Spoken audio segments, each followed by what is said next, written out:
Hello and welcome to episode 80 of the Berean Manifesto, brought to you by the Ekklesian House.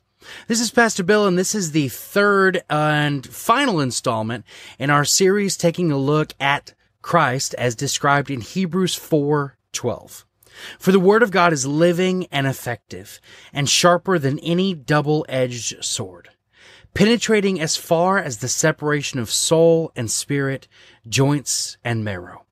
It is able to judge the thoughts and intentions of the heart.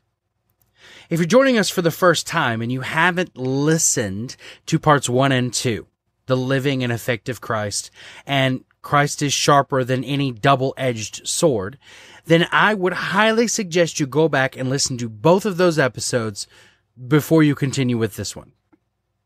Christ is the discerner of the thoughts and intents of the heart. In episode 79, we read John's description of Christ in Revelations chapter 19, verses 11 through 16. I see heaven opened, and there is a white horse. Its rider is called Faithful and True, and he judges and makes war with justice. His eyes are like a fiery flame, and many crowns are on his head. He has a name written that no one knows except himself. He wears a robe dipped in blood, and his name is called the Word of God. The armies that are in heaven follow him on white horses, wearing pure white linen. A sharp sword comes from his mouth, so that he might strike the nations with it. He rules them with an iron rod. He tramples the winepress of the fierce anger of God the Almighty. He has a name written on his robe and on his thigh, King of Kings and Lord of Lords. We talked about that word strike being the word patasso. It's to knock gently or with a weapon or fatally, to smite, to strike.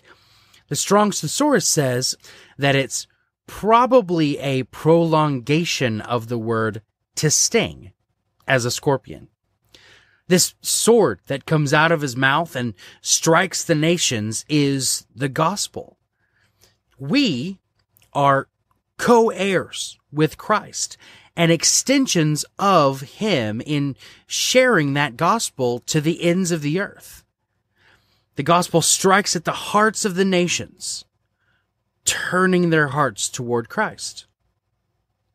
We can find a good description of the way in which Christ is the discerner of the thoughts and intents of the hearts, explained in Ephesians chapter 5, verse 13. Everything exposed by the light is made visible. For what makes everything visible is light. Christ is the light that makes all things manifest, that makes all things visible. John chapter 1, verses 1 through 5 says, in the beginning was the Word, and the Word was with God, and the Word was God. He was with God in the beginning. All things were created through him, and apart from him, not one thing was created. In him was life, and that life was the light of men. That light shines in the darkness, and yet the darkness does not comprehend it. In Genesis chapter 1, verse 2, it says, the earth was formless and empty. Darkness covered the surface of the watery depths, and the Spirit of God was hovering over the surface of the waters. The word darkness used there in the original Hebrew is koshek. It's the dark, hence literally darkness, but figuratively, it means misery, destruction, death, ignorance, sorrow, wickedness, obscurity. In episode 44, we talked about the heart being full of evil thoughts, sexual immoralities, thefts, murders, adulteries, greed, evil actions, deceit, self-indulgence, envy, slander, pride, and foolishness. If that doesn't sound like the textbook definition of darkness, then I don't know what is. And actually, that's just a direct quote of Jesus from Mark chapter 7, verses 20 through 23. In part 2 of this series, we talked about Christ being sharper than a double-edged sword that cuts all the way to the separation of soul and spirit, joints and marrow. He cuts right to the heart of mankind, and when he gets there, he shines a light in the darkness. A light that exposes all our hidden places and all the things that we've tried to hide there. John chapter 3, verses 19 through 21 says, "The light has come into the world, and people loved darkness rather than the light, because their deeds were evil. For everyone who does evil hates the light and avoids it, so that his deeds may not be exposed. But anyone who lives by the truth comes to the light, so that his works may be shown to be accomplished by God." As Christians, we love the light of truth. We've opened up our hearts, and Christ has driven the darkness out of us so that we may glorify God.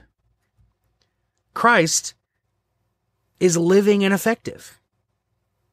He always has been since the very beginning, and after being raised from the dead is sitting at the right hand of the Father in heaven. He is the powerhouse in whose authority we walk in life and prosperity. Christ is sharper than any double-edged sword proceeding out of our mouths as we share the gospel of love and the free gift of salvation. That sword strikes the nations, cutting straight to their heart, shining the light in the darkness of our hearts, driving it out and setting us free. We love our neighbor as ourselves, and those that need Christ's love know who we are by our love for each other. The gospel is spread, and Christ's light shines right through the barriers that they may have put up. And Christ, who is living and effective and sharper than any double-edged sword, penetrating as far as the separation of soul and spirit, joints and marrow, who is able to judge the thoughts and intentions of the heart, is spread.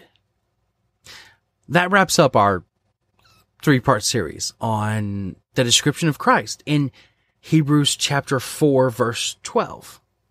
However, if you'll bear with me for just a moment, one moment, I have a personal note I'd like to add.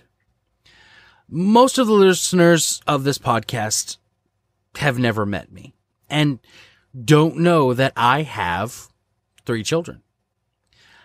On the morning of Father's Day, we were laying in my bed cuddling, and I told them a little story that went like this. Growing up, I always wanted to be a father. So God sent me a Gregory. A few years passed, and I told God, I love being a father so much, I want more. So God sent me a Miranda. A few years later, I told God, I love being a father so much, I want more. So God sent me an Adeline. A few years later, I told God, I love being a father so much that, and at that point, my wife, Roxanne, put her hand on my mouth and she said, "Don't you dare." However, God heard me anyway, and we are expecting our 4th child in February of 2019. This is Pastor Bill saying, I'm so excited.